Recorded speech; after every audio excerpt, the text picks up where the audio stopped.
Hello दोस्तों। मैं Sandeep loyal आप सभी का पिनाकल कोचिंग सेंटर के इस ऑनलाइन प्लेटफॉर्म पे स्वागत करता हूं। आई होप आप सब बहुत अच्छे होंगे और अपने एग्जाम की बढ़िया तैयारी भी कर रहे होंगे। तो एक बार फिर से आप सभी के बीच कुछ इंपॉर्टेंट क्वेश्चनों के साथ तो चलेगा आज की क्लास को स्टार्ट कर लेते हैं। और आज का हमारा पहला question, who among the following is known as a pioneering dance educationist and a prominent Mohiniyattam exponent. निम्नलिखित में से कौन एक अग्रणी नृत्य शिक्षाविद और एक प्रमुख मोहिनीअट्टम प्रतिपादक हैं। शिक्षाविद से मतलब है कि इन्होंने नालंदा स्कूल की जो है स्थापना भी करी थी मुंबई में, जो कि आर्ट और डांस स्कूल था हमारा। आर्ट एंड कल्चर से आप सबने देखा होगा लगभग लगभग हर पेपर में 3 क्वेश्चन पूछे जाते हैं। स्टैटिक जीके भी 1/3 आ रही है, यानी 25 में से 8 के करीबन क्वेश्चन आप सबको स्टैटिक जीके से देखने को मिल रहे हैं।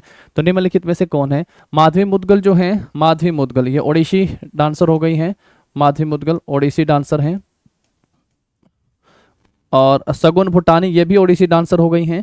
मोहनराव कलियापुरकर ये जो है कथक, ये कथक डांसर हैं, कथक डांसर। और डॉक्टर कनक रेले ये बिल्कुल सही ऑप्शन हो गया आपका, ये मोहिनीअट्टम नृत्यांगना हो गई हैं। ऑप्शन जो होगा हमारा यहाँ पे डी सही आंसर हो जाएगा। ओडिसी में सबसे इंपॉर्टेंट नाम आता है केलुचरण मोहपात्र का। किसका दोस्तों? केलुचरण महापात्र का जो है नाम सबसे इंपॉर्टेंट है, महापात्र। मोहन चरण दास का नाम आता है, मोहन चरण दास। इनको भी ध्यान रखिएगा, ये भी एग्जाम ओरिएंटेड है। मोहन चरण दास, केलुचरण मोहपात्र। इलियाना सिटारिस्टी, क्या नाम है? इलियाना सिटारिस्टी। 2006 में जो है इनको पद्मश्री पुरस्कार से भी सम्मानित किया गया था। उसके अलावा जो है सोनल मानसिंह, ये बहुत खास हैं, सोनल मानसिंह। भरतनाट्यम के साथ जो है उड़ीसा में भी ओडिसी नृत्य भी करते हैं सोनल मानसिंह। इनका नाम भी आप सबको यहाँ से ध्यान रख लेना है। और कथक डांसर है, कथक में किसका नाम आता है? तो बिरजू महाराज का नाम भी कथक में आता है। बिरजू महाराज, बिरजू महाराज हो गए, लच्छू महाराज हो गए हैं, अच्छन महाराज हो गए हैं। ये सारे महाराज से आप सबको यहाँ से ध्यान रखना है। इसके अलावा रोशन कुमारी हो गई हैं, रोशन कुमारी। रोशन कुमारी के बाद अल्लाह दिया हो गए हैं, अल्लाह दिया खान, अल्लाह दिया खान। उसके अलावा शोभना नारायण हैं, शोभना नारायण। इनका नाम भी आप सबको यहाँ पे ध्यान रखना है, शोभना नारायण। ठीक है मेरे दोस्तों। सितारा देवी का नाम भी ध्यान रखोगे, सितारा देवी भी। तो काफ़ी सारे नाम हैं जो आप सबके जुड़े हुए हो सकते हैं कथक नृत्य से। मोहिनी अट्टम से देखोगे अगर आप सब, मोहिनी अट्टम, तो यहाँ पे मोहिनी श्रीदेवी का नाम ध्यान रखोगे, श्रीदेवी। इसके अलावा रागिनी देवी का नाम ध्यान रखोगे, रागिनी देवी। कल्याणी अम्मा, कल्याणी अम्मा, कल्याणी अम्मा हो गई हैं, रागिनी देवी हो गई हैं। और इसके साथ साथ जो है जयप्रभा मेनन, बिल्कुल जयप्रभा मेनन नाम है, मेनन, जयप्रभा मेनन। तो बहुत सारे इंपॉर्टेंट नाम है और हम लोगों ने आप सबको सारे के सारे नाम जो है डांसर के हिसाब से जीएस थ्योरी के वीडियो सोल्यूशन में आप सबको याद भी करवाए हैं। और आप सब देख पा रहे हैं यहाँ से किस तरीके से एग्जाम में क्वेश्चन जो पूछे जा रहे हैं। चलिए आगे बढ़ते हैं, फिर हम लोग अपने नेक्स्ट क्वेश्चन के ऊपर आते हैं। और पहले क्वेश्चन का आंसर आप सबको यहाँ से मिला, डॉक्टर कनक रेले, जो कि आपके मोहिनीअट्टम नृत्यांगना हो गई हैं। और मैंने आप सबसे कहा कि मुंबई में जो है नृत्य अनुसंधान संस्थान की इन्होंने स्थापना भी करी। नेक्स्ट देखिएगा यहाँ से, मैंडलीव की पीरियोडिक टेबल से पूछा गया है। According to Mendeleev periodic table, what was the atomic mass of eka aluminium which has later replaced by gallium. क्या लिखा है? मेंडलीव की आवर्त सारणी के अनुसार एका एल्यूमिनियम का परमाणु द्रव्यमान क्या था जिसे बाद में गैलियम से प्रतिस्थापित कर दिया गया था। तो एका एल्यूमिनियम का द्रव्यमान कितना था पूछा है आप सबसे, 95, 83, 68। कितना था दोस्तों? 68 था। दोनों ही ध्यान रखोगे, एका एल्यूमिनियम का परमाणु द्रव्यमान कितना था? 68 हो जाएगा। चलिए आगे बढ़ते हैं, फिर इसके बाद अपने नेक्स्ट क्वेश्चन के ऊपर आते हैं। What is the outermost layer found in the cell envelope of the bacterial cell called? तो बैक्टीरियल सेल की जो है जीवाणु कोशिका के कोशिका आवरण में पाई जाने वाली सबसे बाहरी परत क्या कहलाती है? पहला ऑप्शन है कोशिका झिल्ली, प्लाज्मा झिल्ली, साइटोप्लाज्मा, या फिर ग्लाइकोलेक्स। तो सबसे बाहरी झिल्ली को तो झिल्ली भी बोल देते हैं हम लोग यहाँ पे, जो आप सबके लिए लिखा गया कोशिका झिल्ली। पर ध्यान रखना है यहाँ से आप सबको, जो 3 लेयर होती हैं उनमें सबसे बाहरी जो है उसका नाम क्या है? ग्लाइकोकेलिक्स हो गया है ऑप्शन। और कोशिका झिल्ली प्लाज्मा की जो समग्र अंदर की सामग्री होती है उसको एक कवर करने का काम करती हैं। ग्लाइकोलेक्स का जो होगा ऑप्शन ए सही आंसर हो जाएगा। नेक्स्ट क्वेश्चन के ऊपर आते हैं। इसके बाद नेक्स्ट देखिएगा, विच of the following Indian classical dance. आज के सेट में दूसरा क्लासिकल डांस से आप सब यहाँ से क्वेश्चन देख पा रहे हैं। Forms uses various colour on face, to symbolize the character. निम्नलिखित में से किस भारतीय शास्त्रीय नृत्य में पात्रों का प्रतीक के रूप में प्रस्तुत करने के लिए उनके चेहरों पर विभिन्न रंगों का उपयोग किया जाता है? ये डेफिनेशन बेस्ड आप सबका क्वेश्चन हो गया है, तो कौन सा हो जाएगा? पहला लिखता है ओडिसी। ओडिसी जो है भारत के किस राज्य का हो गया दोस्तों? ये उड़ीसा का हो गया है, ओडिसी। उड़ीसा में पढ़ के आते हैं। कथकली जो है ये कहाँ का हो गया आपका? कथकली केरला का हो गया है। कथकली कहाँ का हो गया आपका? केरला। उसके बाद भरतनाट्यम जो है ये कहाँ का हो गया आपका? तमिलनाडु का क्लासिकल डांस हो गया, तमिलनाडु का। उसके बाद मोहिनीअट्टम जो ये भी कहाँ का हो गया आपका? केरला। और सही आंसर क्या हो जाएगा आपका? कथकली। कथकली जो है एक शास्त्रीय नृत्य का रूप है जिसमें पात्रों को प्रस्तुत करने के लिए जो है उनके चेहरे पर कला लगाया जाता है। ऑप्शन बी क्या मार्क कर देंगे यहाँ से हम लोग अपना आंसर। इसके अलावा चार तो आप सब देख पा रहे हैं, क्लासिकल डांस ये हो गए हैं आपके। उसके अलावा जो है आप सबको ध्यान रखना है क्योंकि क्लासिकल डांस जो है वो 8 हैं और एक सेमी क्लासिकल डांस को अगर शामिल कर लिया जाए तो आपके 9 हो जाते हैं। एक कुचिपुड़ी भी हो गया आपका, और उसके बाद मोहिनीअट्टम, कथकली हो गए हैं, एक आपका कथक हो गया है। कथक, कथक किस राज्य का हो गया? उत्तर प्रदेश का हो गया है। एक आपका मणिपुरी हो गया है, मणिपुरी। मणिपुरी जो है ये किस राज्य का हो गया दोस्तों? तो ये मणिपुर राज्य से हो गया है। मणिपुरी किस राज्य का हो गया आपका? मणिपुरी से हो गया है। कुचिपुड़ी, कथकली, उड़ीसा, और एक आपका हो गया भरतनाट्यम भी हो गया यहाँ पे। और जो सेमी क्लासिकल डांस मैं आप सबको यहाँ पे बता रहा था, सेमी क्लासिकल डांस, वो कौन सा है आपका? छऊ। छऊ, ये छऊ कहाँ का बताया आप सबको यहाँ पे? झारखंड का हो गया है आपका। झारखंड, उड़ीसा और वेस्ट बंगाल। ये सेमी क्लासिकल डांस के नाम से भी जाना जाता है और कला अकादमी की तरफ से तो मान्यता नहीं मिली है, लेकिन भारत के सांस्कृतिक मंत्रालय की तरफ से 9वां जो है वो क्लासिकल डांस जो वो छऊ को कहा गया है। एक क्लासिकल डांस आपका बच गया है। भरतनाट्यम किस राज्य का हो गया है? तमिलनाडु का हो गया है। केरल का मोहिनीअट्टम और कथकली हो गया है, और उसके साथ कुचिपुड़ी जो है वो आंध्र प्रदेश का हो गया है। एक असम का बचता है हमारा सत्रिया नृत्य। कौन सा दोस्तों? Sattriya classical dance. ये सत्रिया क्लासिकल डांस किस राज्य का है? असम का। इसको 15वीं शताब्दी में असम के सबसे महानतम संत में से जो है महंत श्री शंकर देव के द्वारा जो है इसको पेश किया गया था। शंकर देव नाम जुड़ा बहुत महत्वपूर्ण। त्रिया, त्रिया लिखा तरह से त्रिशूल, त्रिशूल शंकर का, तो महंत शंकर देव के द्वारा जो इसे पेश किया गया था। याद रखेंगे 15वीं शताब्दी में वैष्णववाद के महानतम संत महंत श्री शंकर देव के द्वारा इसको पेश किया गया था। तो ये 9 के 9 आप सबके यहाँ पे क्लासिकल डांस हो गए हैं। अभी आगे बढ़ते हैं, इसके बाद फिर नेक्स्ट पे आते हैं। President Droupadi Murmu has appointed doctor justice Dhananjaya Yashwant Chandra as the dash chief justice of India. जब हम लोग भारत में सुप्रीम कोर्ट पढ़ के आते हैं, सुप्रीम कोर्ट दोस्तों, सुप्रीम कोर्ट पढ़ के आते हैं तो भारत में सबसे पहले सुप्रीम कोर्ट की स्थापना का हम सबसे पूछता है। तो 1774 में जो है कलकत्ता में उच्चतम न्यायालय की स्थापना की गई थी, कलकत्ता में सबसे पहले। और इसके लिए कौन सा एक्ट आया था? 1773 के रेगुलेटिंग एक्ट के तहत की गई थी। कब, किसके द्वारा? 1773 के रेगुलेटिंग एक्ट के तहत जो है इसकी स्थापना की गई थी। 1773 का रेगुलेटिंग एक्ट आया जिसके द्वारा जो है 1774 में भारत के सबसे पहले उच्चतम न्यायालय की स्थापना कलकत्ता में की गई थी। फिर इसके बाद 1761 का जो है हम लोग आगे बढ़ के आते हैं 1861 में, सॉरी, उसमें आता है हाई कोर्ट उच्च न्यायालय का अधिनियम, जिसमें सभी प्रकार के जो न्यायालय थे, उच्चतम न्यायालय थे, उसको निरस्त कर दिया गया और तीनों प्रेसिडेंसी में एक एक हाई कोर्ट की स्थापना की गई थी। उसके बाद भारत शासन अधिनियम आता है 1935 और 2 अक्टूबर या अक्टूबर 1937, दोनों अक्टूबर 1937 में जो है फेडरल कोर्ट की स्थापना की गई थी। फेडरल कोर्ट की स्थापना की गई थी। उसके बाद हम लोग पढ़ के आते हैं, जब भारत क्या हो गया था? रिपब्लिक हो गया था, तो 28 जनवरी 1950 को जो है सुप्रीम कोर्ट की स्थापना की गई थी। 1950 को आज का जो हम लोग सुप्रीम कोर्ट देख रहे हैं इसकी स्थापना की गई थी। 28 जनवरी 1950 को सुप्रीम कोर्ट की स्थापना की गई थी। और इसके सबसे पहले जो सीजेआई थे, chief justice of India, H J. Kania, Hiralal J Kania जो हैं सबसे पहले मुख्य न्यायाधीश थे।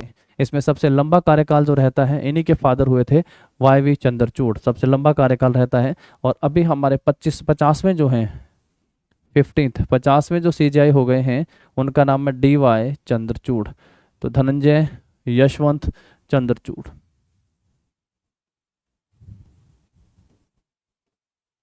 ये 50वें सीजीआई हो गए हैं। ये ध्यान रखने वाला पॉइंट है जो आप सबको यहाँ से जो एग्जाम ओरिएंटेड डाटा है वो ध्यान रखेंगे। 50वें सीजीआई हो गए हैं, तो ऑप्शन जो होगा हमारा यहाँ पे ए सही आंसर होगा। इनको शपथ दिलाने का काम कौन करते हैं? राष्ट्रपति भारत के जो होते हैं, भारत के मुख्य न्यायाधीश को शपथ दिलाते हैं राष्ट्रपति। अभी वर्तमान में द्रौपदी मुर्मू हो गई हैं। चलिए आगे बढ़ते हैं, इसके बाद हम लोग नेक्स्ट क्वेश्चन के ऊपर आते हैं। फिर इसमें नेक्स्ट देखिएगा, which part of constitution of India reflects the fundamental duty. Fundamental duty जो है भारत के किस पार्ट में दी गई है? इससे पहले स्टेट की डायरेक्टिव प्रिंसिपल पॉलिसी पढ़ के आते हैं।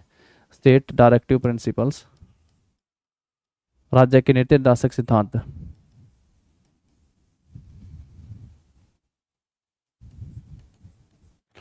ये भी आप सबसे पूछेगा, तो ये किस पार्ट में दिए हुए हैं? तो ये भाग 4 में दिए हुए हैं। इसके तहत अगर आप सबसे पूछेगा आर्टिकल, तो आर्टिकल जो है कितने से कितने आते हैं? 36 से 51 तक आते हैं, 36 से 51। और ये किस भाग में हो गए? तो दोस्तों ये भाग 4 क में हो गए हैं, या ध्यान रखोगे, या ए भी लिख देता है। और आर्टिकल अगर पूछेगा, आर्टिकल फंडामेंटल ड्यूटी का, तो 51 ए हो गए हैं, या हिंदी में कह देते हैं 51 क में, और भाग 4 क में जो है मौलिक कर्तव्य हो गए हैं। तो भाग 10 तो जो है वो अलग हो गया आपका, भाग 10 में नहीं आता है, भाग 7 में नहीं है, भाग 4। कौन सा आंसर हो जाएगा हमारा यहाँ पे? ऑप्शन जो होगा सी सही आंसर हो जाएगा, ऑप्शन सी, भाग 4 का फंडामेंटल ड्यूटीज। 42वें संविधान संशोधन वर्ष 1976 के तहत इनको ऐड किया गया था। और इसमें जो है एक और पॉइंट आप सबको यहाँ से ध्यान रख लेना है, कितने हैं टोटल नंबर में? 11। किस देश से लिए गए? रूस से। सरदार स्वर्ण सिंह समिति की अनुशंसा पर इनको संविधान में शामिल किया गया है। आगे बढ़ेंगे, फिर इसके बाद नेक्स्ट क्वेश्चन के ऊपर आएंगे हम लोग। नेक्स्ट देखिएगा, when did Mongol ruler Genghis Khan die. Mongol शासक चंगेज खान की मृत्यु जो है वो कब होती है? 1219, 1210, 1235 और 1227। ऑप्शन क्या हो जाएगा हमारा? डी सही होगा। पेपर में एक बार ये भी पूछा था कि भारत पर आक्रमण, इन्वेड, इंडिया इन्वेड कब करा था, आक्रमण जो कब करा था, लेकिन नहीं हुआ था असल में। यह किसके समय की बात है? तो इल्तुतमिश ने थोड़ी समझदारी यहाँ पे दिखा दी थी। इल्तुतमिश के समय की बात है। इल्तुतमिश, इल्तुतमिश जो है वो किस वंश के शासन के रूप में आप सब पढ़ के आते हो? तो इसको इल्तुतमिश को हम लोग किस वंश में पढ़ के आते हैं दोस्तों? ये था गुलाम वंश का शासक, स्लेव डायनेस्टी में, स्लेव डायनेस्टी, गुलाम वंश या मामलुक वंश के शासन में हम लोग पढ़ के आते हैं। इसका शासन जो है कब से कब तक रहता है? तो 1206 से लेके जो है 1290 तक इसका शासन रहता है। जबकि इल्तुतमिश का शासन कब से कब तक रहता है? तो 1210 से लेके जो है 1226 तक जो है इल्तुतमिश का शासन रहता है। गुलाम वंश के थे इल्तुतमिश, ये हम लोग पढ़ के आते हैं सल्तनत काल में। कब पढ़ते हैं दोस्तों इनको? दिल्ली सल्तनत, दिल्ली सल्तनत। इसे मैंने आप सबसे कहा था, जी, जी मतलब गुलाम, के मतलब खिलजी, क्या पढ़ना? टी, तसल्ली से पढ़ना, TSL। ये बिल्कुल क्रोनोलॉजिकल ऑर्डर, पहले गुलाम वंश, फिर खिलजी वंश, फिर तुगलक वंश, फिर सैयद वंश और फिर लोधी वंश। कम से कम ये बात आप सबको पता हो, और फिर उनके इंपॉर्टेंट शासकों के बारे में अगर आप सबको जानकारी होगी तो आप सब इन क्वेश्चनों को कर पाएंगे, क्योंकि क्रोनोलॉजिकल ऑर्डर में पता होना बेहद आवश्यक है। कई बार क्रम भी आप सबसे पेपर में पूछता है। तो ऑप्शन क्या हो गया हमारा? यहाँ पे डी सही आंसर हो गया। आगे बढ़ेंगे इसके बाद, how many maximum electron can M shell. M shell में जो है कितने मैक्सिमम इलेक्ट्रॉन आते हैं? 2, 8, 18 से हम लोग पढ़ के स्टार्ट करते हैं। KLM होता है, पढ़ के आते हो पहले में कितने आते हैं? 2। उसके बाद पढ़ के आते हो, फिर आगे पढ़ के आते हो, तो कितने आ सकते हैं एम में? तो एम में जो है कितने आ सकते हैं? 18 आ सकते हैं। ठीक है, एम सेल में कितने आ सकते हैं दोस्तों? 18।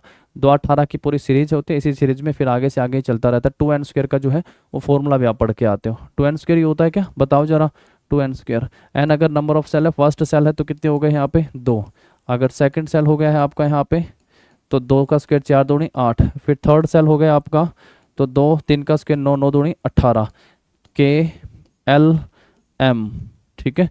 तो मैक्सिमम पूछेगा ना, मैक्सिमम पूछ रहा है, मिनिमम तो नंबर, एटॉमिक नंबर पर निर्भर करता है। 4 चौके 16 दूनी 32 हो गए हैं, तो ये आगे फिर बढ़ता जाएगा हमारा। ठीक है दोस्तों, तो यहाँ पे एक, अब चाहो तो इसको लगा लो, नहीं तो आप सबको पता ही हो गया होगा। 1, 2, 3, 4, 5, 6, 7, 4, 3, 7 और एक हो गए 8, और इसमें जो है 18 आते हैं भाई। ठीक है, 4, 5, 6, 7, 8, 9, 10, 11, 12, 13, 14, 16, 17, 18। पहले का नाम आपको K, सेकंड में L, थर्ड में M, और मैक्सिमम इलेक्ट्रॉन कितने आ सकते हैं? ये हमारा हो गया ऑप्शन नंबर ए इस क्वेश्चन का सही आंसर। क्लियर है? ये तो फॉर्मूला बेस्ड भी है और आप सब सीधा भी इस क्वेश्चन को निकाल सकते हैं। चलिए आगे बढ़ते हैं, फिर इसके बाद अपने नेक्स्ट क्वेश्चन के ऊपर आते हैं। Merchants and migrants first brought the teaching of the holy Quran to India in the dash century. कुरान की शिक्षाएं भारत में पहले पहल डैश सदी में व्यापारियों और प्रवासियों के जरिए पहुंचा था। तो किस सदी की बात है? चौथी सदी, सातवीं, नौवीं और छठी। तो सातवीं सदी में कुरान की शिक्षाएं भारत में पहले पहल सातवीं सदी में व्यापारियों और प्रवासियों के जरिए जो है भारत में पहुंची थी। अलग अलग धर्म से संबंधित त्यौहार हम सबसे पूछता है। पार्सियन का त्यौहार हम लोग पढ़ के आते हैं ना, नवरोज फेस्टिवल, पतेती महोत्सव पढ़ के आते हैं। नवरोज और पतेती ये पार्सियन से जुड़ा हो गया है। मुहर्रम हो गया, हम लोग इंपॉर्टेंट मंथ पढ़ के आते हैं मुस्लिम कम्युनिटी से। ईद उल नबी ईद का हो गया है। ऐसे ही बौद्ध का, तिब्बतियन का हम लोग पढ़ के आते हैं। तो अलग अलग है। लोसार फेस्टिवल पढ़ के आते हैं सिक्किम में। तो ये इंपॉर्टेंट हो गए हैं धार्मिक के हिसाब से यानी रिलीजन के हिसाब से, इनका आप सबको ध्यान रखना है। चलिए आगे बढ़ते हैं। इसके बाद हम लोग नेक्स्ट पे आते हैं। नेक्स्ट क्वेश्चन को देखिएगा। In 1955 which synthetic element is provisionally named Mendeleev in honour of Demetri Mendeleev who created one of the first periodic table. पहली पीरियोडिक टेबल बनाए थे ना मेंडलीव की आवर्त सारणी। 1955 में दिमित्री मेंडलीव के सम्मान में किस कृत्रिम तत्व को अस्थायी रूप से मेंडलीवियम नाम दिया गया, जिन्होंने पहली आवर्त सारणियों में से एक को बनाया था? तो किस एलिमेंट का नाम जो है मेंडलीव, दिमित्री मेंडलीव के नाम पर जो है वो दिया गया है? तो क्या हो जाएगा? एलिमेंट जो 101 है इसका नाम दिमित्री मेंडलीव के नाम पर जो है रखा गया 1955 में। नेक्स्ट क्वेश्चन क्या ऊपर आ जाओ फिर इसके बाद। In trans Siberian railway system Vladivostok on dash coast. Trans Siberian railway system कहाँ से कहाँ तक जाता है, ये बात आप सबसे पूछिए। Trans Siberian railway system dash महासागर के तट पर स्थित व्लादिवोस्तोक जाता है। तो प्रशांत महासागर, कौन सा हो गया? प्रशांत महासागर के तट पर स्थित व्लादिवोस्तोक जाता है। रेलवे से क्वेश्चन पूछा हुआ है। खैर वर्ल्ड वाइड तो रेलवे से एक आध क्वेश्चन देखने को मिलते हैं। भारत से जरूर ध्यान रख लीजिएगा। पहला, रेलवे बोर्ड जो है वो कब बनता है?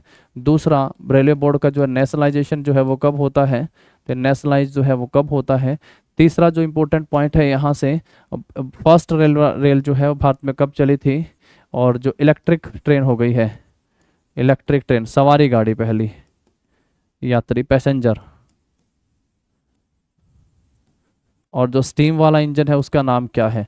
तो कुछ इंपॉर्टेंट है यहाँ पे पॉइंट आप सबको देख लेने। वंदे भारत सबसे स्पीड गतिमान पहले पढ़ के आते थे, 160 किलोमीटर प्रति घंटा की रफ्तार के साथ भारत की सबसे तेज गाड़ी थी। बोर्ड जो है रेलवे का बोर्ड कब बना था दोस्तों? 1905 में बना था। अब जीरो आगे ले जाओ। 1950 में जो इसका क्या हो गया था? राष्ट्रीयकरण हो गया था। पहली रेलगाड़ी 1834 में चली थी मुंबई से ठाणे के बीच, मुंबई टू ठाणे। कितने किलोमीटर? 34 किलोमीटर का डिस्टेंस तय करा था। उसके बाद पैसेंजर जो ट्रेन है पहले इलेक्ट्रिक, उसका नाम क्या था? डेक्कन क्वीन। क्या नाम था? डेक्कन क्वीन।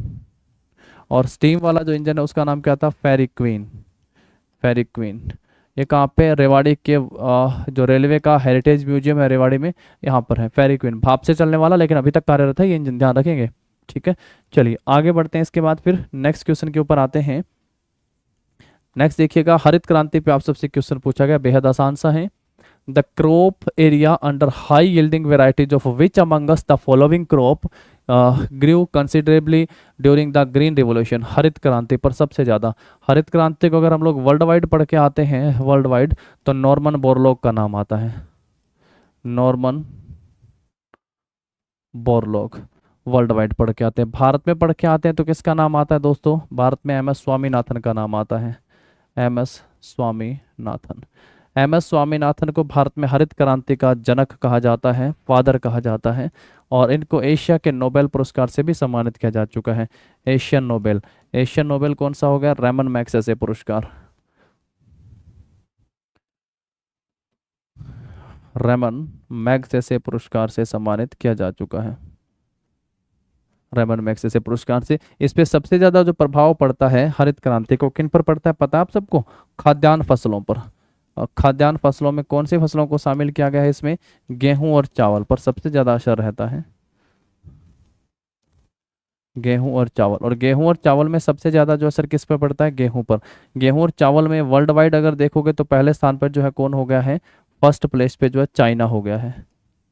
और सेकंड नंबर पे देखोगे तो कौन सा हो गया? अपना इंडिया हो गया है, इंडिया। और इन दोनों में सबसे ज़्यादा प्रभाव जो है, सबसे ज़्यादा फर्क जो है किस फसल पे पड़ता है? तो गेहूं पे सबसे ज़्यादा असर पड़ता है। गन्ना, दाल, तिलहन, गेहूं। वैसे चावल ऑप्शन में भी नहीं देता है। गेहूं। गेहूं उत्पादन में जो है इंडिया में फर्स्ट नंबर पे अगर आप सबसे पूछेगा तो उत्तर प्रदेश है, लेकिन पर हेक्टेयर के हिसाब से अगर पूछा जाए कि पर हेक्टेयर यानी प्रति हेक्टेयर के हिसाब से भारत में फर्स्ट जो है गेहूं उत्पादन में कौन सा राज्य है, तो पंजाब हो जाएगा। कौन सा राज्य दोस्तों, पंजाब हो जाएगा। ब्रेड बास्केट के नाम से भी जाना जाता है। किस नाम से भी जाना जाता है, तो ब्रेड बास्केट भी कहा जाता है। ब्रेड बास्केट के नाम से भी जाना जाता है। ये भी आप सब यहाँ से ध्यान रखेंगे।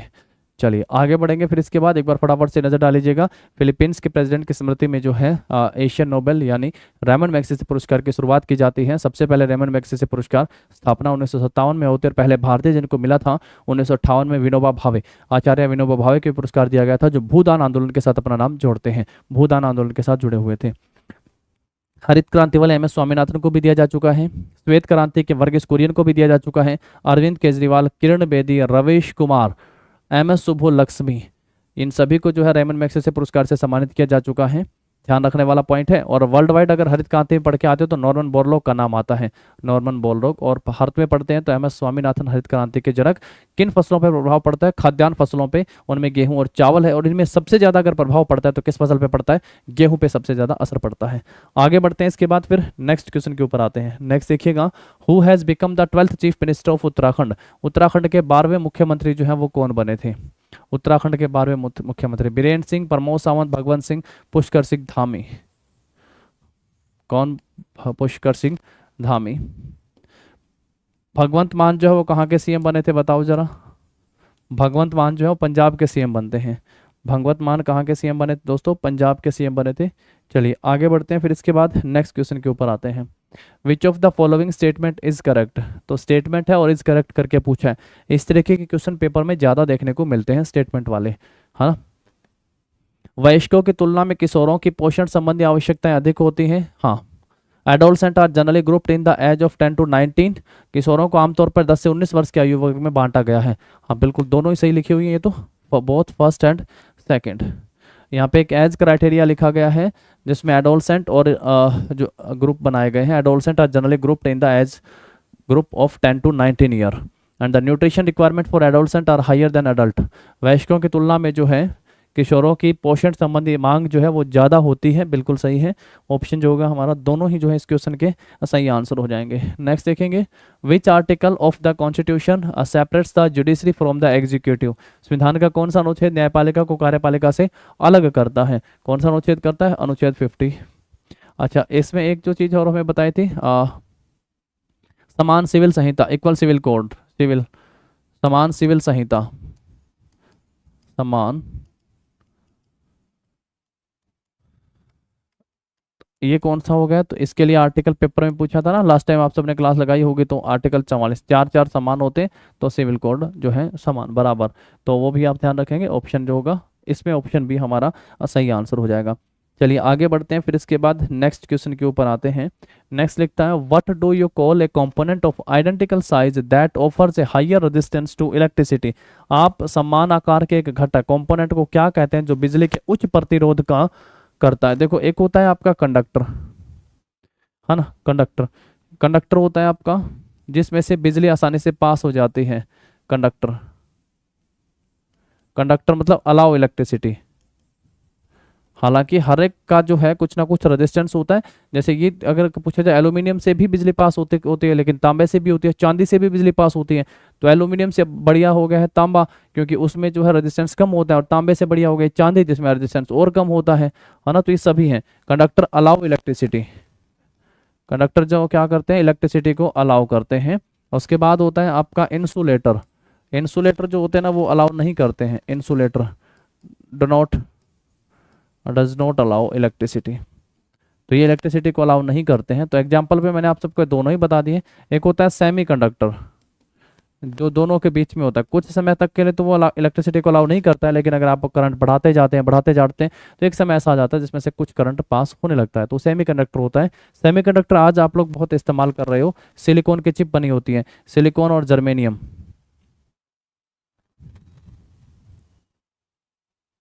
सिलिकॉन और जर्मेनियम,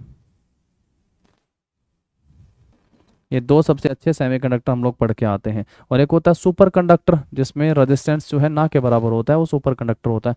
तो जो उच्च प्रतिरोध करता है ना, हाइयर रेजिस्टेंस, जो बहुत ज़्यादा रेजिस्टेंस पैदा करता है, जो बिजली को आगे जाने ही नहीं देता है, वो कौन होता है? वो आप यूँ कहेंगे कुछ चालक या पुअर कंडक्टर कह दिया है। इंसुलेटर ना कह के क्या कह दिया है? पुअर कंडक्टर कह दिया है। अर्धचालक तो जाने देगा कुछ ना कुछ, कंडक्टर भी जाने देगा। और अच्छे वाला तो प्रतिरोध बिल्कुल कम करेगा, है ना, वो तो बिल्कुल नहीं रोकेगा, वो कहेगा जाओ, जितनी पीछे से आई है उतनी सारी आगे भेज देता है।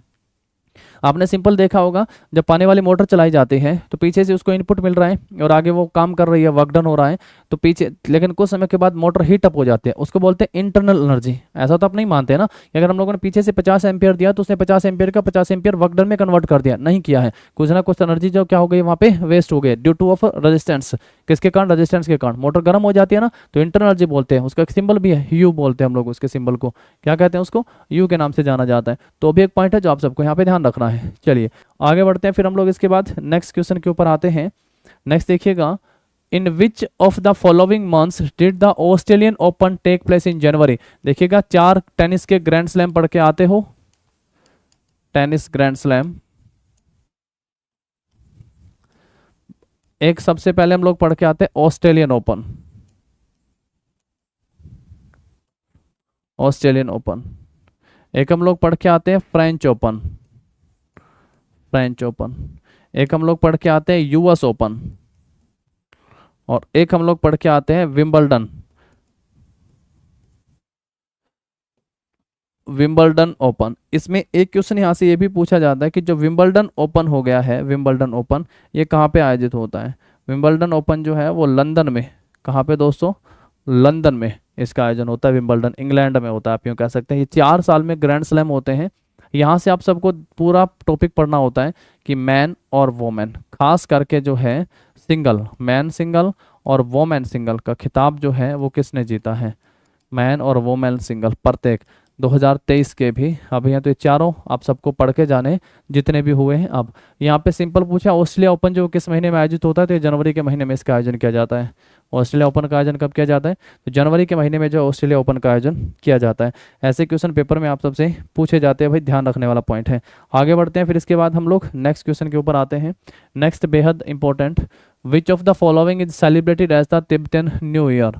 तिब्बतियन न्यू ईयर कौन सा त्यौहार जो है कि तिब्बती नव वर्ष के रूप में मनाया जाता है? तो लोसर या लोसार फेस्टिवल उसको बोल देते हैं, महोत्सव, फेस्टिवल। ठीक है मेरे दोस्तों। इसके दौरान अलग अलग प्रकार की परफॉर्मेंस भी होती है। उन्हीं में से एक पेपर में पूछ रखा था याक डांस, या याक नृत्य बोल देते हैं उसको, याक डांस, याक डांस। अब पेपर में ये भी आता है कि लोसार फेस्टिवल कहाँ कहाँ मनाया जाता है? तो लोसार फेस्टिवल जो लद्दाख में हो गया है, लद्दाख।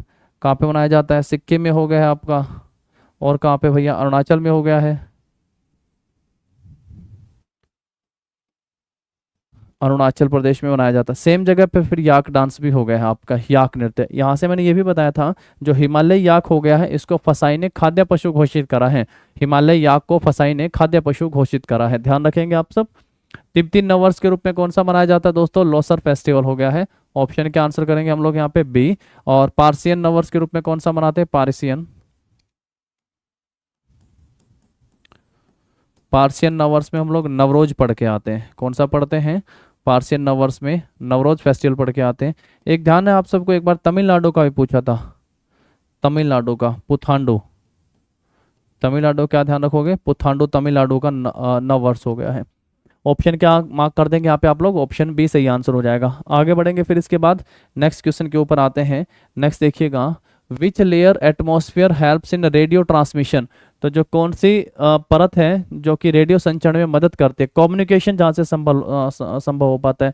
स्ट्रेटोस्फियर, समताप मंडल जिसका तापमान बराबर रहता है। तो ये तो कहते हैं ना इसमें बिजली गर्जन मौसमी घटनाएं नहीं होती हैं। तो वायुयान उड़ाने की आदर्श दशा अगर किसी में पाई जाती है तो समताप मंडल हो गया है, समताप।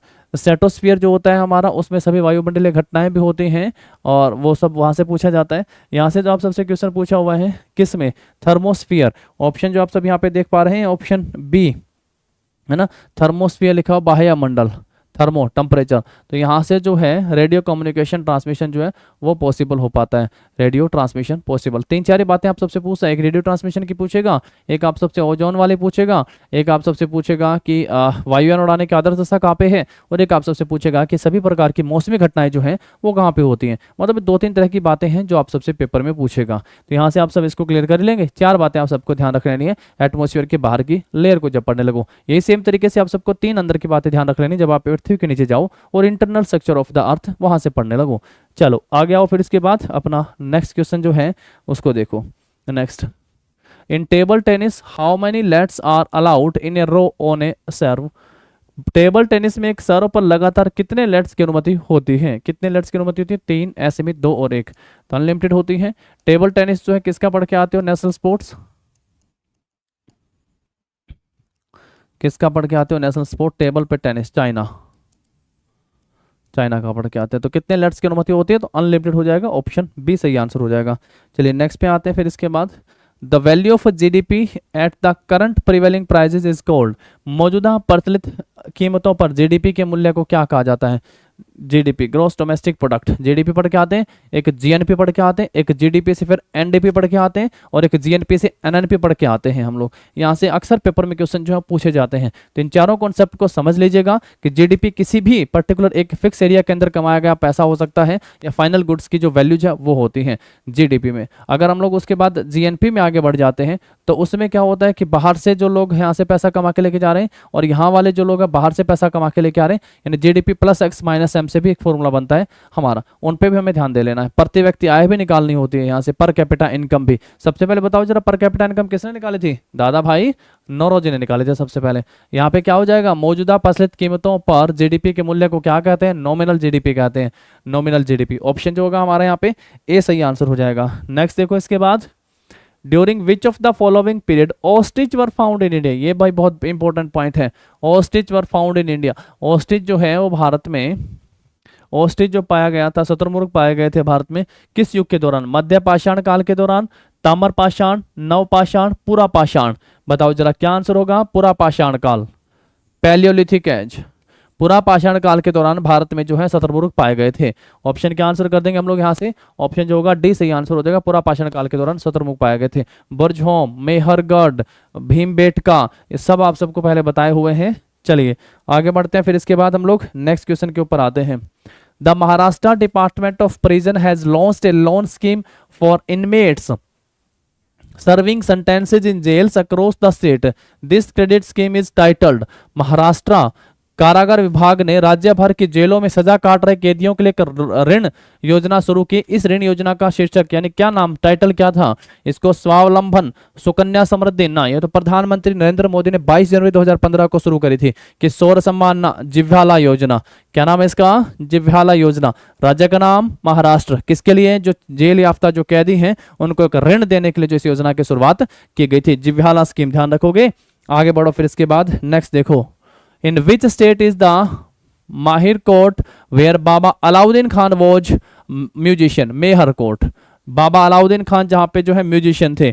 मेहर दरबार किस राज्य में है जहां बाबा अलाउद्दीन खान संगीतकार थे, नाम तो सुना ही होगा मेरे दोस्तों, बाबा अलाउद्दीन खान। लास्ट टाइम पढ़ के आए हो, क्या पूछा गया था, पंडित रविशंकर के गुरु कौन है, पूछा था ना, पंडित रविशंकर, पंडित रविशंकर के गुरु नाम बाबा अलाउद्दीन खान, है ना। पंडित रविशंकर कौन सा इंस्ट्रूमेंट प्ले करते हैं, तो क्या बताया, ये है सर सितार बजाते हैं, सितारिस्ट हो गया है। और अलाउद्दीन खान जो है कई सारे इंस्ट्रूमेंट बजाते हैं, लेकिन प्रसिद्धि जो मिली है वो किस रूप में पढ़ के आते हैं, सरोद वादक के रूप में भी पढ़ के आते हैं। इन्हीं की बेटी पढ़ के आते हैं आगे हम लोग, इनमें पढ़ के आते हैं अनुष्का शंकर। क्या नाम है मेरे दोस्तों, अनुष्का शंकर। ये भी कौन सा इंस्ट्रूमेंट प्ले करते हैं, अनुष्का शंकर भी एक सितारिस्ट हैं। इनसे पढ़ के आते हैं आगे अन्नपूर्णा,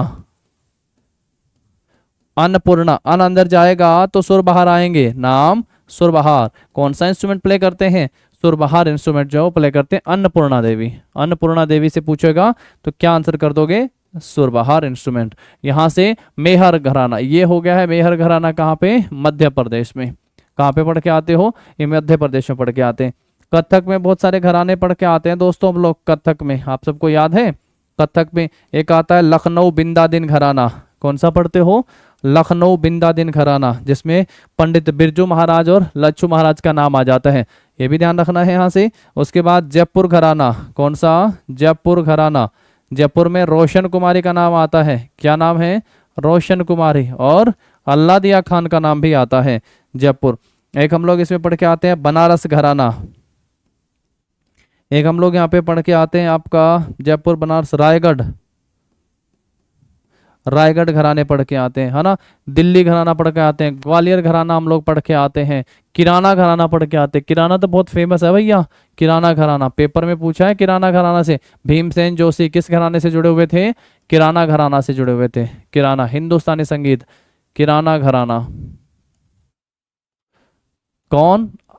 उस्ताद करीम खान और वाहिद खान। करीम खान के क्या करना है? वाह वाह करना है। उस्ताद करीम खान और वाहिद खान जो है वो किस घराने के संस्थापक थे? तो ये थे किराना घराना के संस्थापक। करीम खान और वाहिद खान, घराने का नाम पूछेगा तो किराना घराना के संस्थापक थे। ऑप्शन मिला आप सबको यहाँ से, सी सही आंसर हो जाएगा। आगे बढ़ेंगे फिर इसके बाद नेक्स्ट क्वेश्चन के ऊपर आते हैं। Which company has set up a factory on the banks of river Hooghly in 1651? Hooghly कहाँ पे भाई? ये पढ़ के आते हैं वेस्ट बंगाल में। कहाँ पे है? वेस्ट बंगाल में हुगली नदी। और यहाँ पे एक पॉइंट और है कि कौन सा शहर इसके किनारे स्थित है? तो क्या पूछ के आते हैं? कोलकाता। कोलकाता एक नदी के किनारे स्थित बंदरगाह के रूप में भी आप सब इसको पढ़ के आते हैं। 1651 में किसने अपनी फैक्ट्री वहां पे स्थापित करी थी? डेनिस ने, पुर्तगाली ने। पुर्तगाली तो आए थे सबसे पहले भाई, पुर्तगाली तो सबसे पहले आए थे, है ना। पुर्तगाली जो है वो सबसे पहले आए थे, 14 मई को आए थे 1598, 1498, 17 मई 1498 को आए थे। और इन्होंने जो है गोवा इनको मिल गया था। गोवा कब? 1510। और कब तक रहा इनके पास? 1961 तक, लगभग 450 वर्ष तक जो है गोवा इनके पास रहा था। फैक्ट्री हुगली नदी के तट पर किसने लगाए थे? इंग्लिश ने अपनी फैक्ट्री जो है हुगली नदी के तट पर लगाए थे। ब्रिटिश ईस्ट इंडिया कंपनी ने जो है डच्चों को भी पराजित कर दिया था और फ्रेंच को भी अंतिम रूप से पराजित कर दिया था। दो बड़े इंपॉर्टेंट इतिहास में युद्ध पढ़ के आते हैं हम लोग। एक आता है वेदरा का युद्ध आता है और एक वांडीवास का युद्ध आता है। 1759 और 60 में पढ़ के आते हैं। दोनों युद्धों में जो है दोनों युद्ध लड़े डेनिस डच को और फ्रेंच को। इनको अंतिम रूप से जो इनका पतन यहाँ से हो जाता है और फिर रह जाते हैं इंग्लिश, और ये अपने जो है गोवा में रहते हैं। ठीक है। पुर्तगाल की राजकुमारी कैथरीन ऑफ बरगंजा की शादी जो है ब्रिटेन के राजकुमार के साथ होती है और वो दहेज में जो बम्बई उनको दे देते हैं, तो बम्बई उनको मिल जाता है वहाँ दहेज में। कहाँ कहाँ फैक्ट्री लगाते हैं? पॉइंट इंपॉर्टेंट है। पहले अंग्रेज जो भारत में आए थे, क्या नाम था? Carnelian Houtman. पहले अंग्रेज जो भारत में आए थे, सॉरी कार्नेलियन हाउटमैन नहीं, पहले अंग्रेज जो कैप्टन हॉकिंस औरंगजेब के दरबार में आया था 1509 में, कैप्टन हॉकिंस था जो जहांगीर के दरबार में आता है, पहला अंग्रेज। और रेड ड्रैगन नाम का पहला जहाज था जो भारत आता है, रेड ड्रैगन। तो चलेगा, आज की हमारी क्लास यहीं तक रखते हैं। 25 क्वेश्चन का सेट हमारा हुआ। नेक्स्ट क्वेश्चन पे आएंगे और नेक्स्ट क्लास में पढ़ेंगे। तब तक के लिए आप सब पढ़ते रहिएगा और अपने एग्जाम की तैयारी करते रहिएगा। स्कोर जरूर बताइएगा कि आपका 25 में से क्या स्कोर रहा। फटाफट से हम लोग इन मॉक टेस्ट को करते हैं ताकि एक स्पीडली बिना टाइम वेस्ट करें आप सब जो है टेस्ट लगा सकें और अपना आंसर यहाँ से कर सकें। आपके एग्जाम के लिए all the very best. Thank you.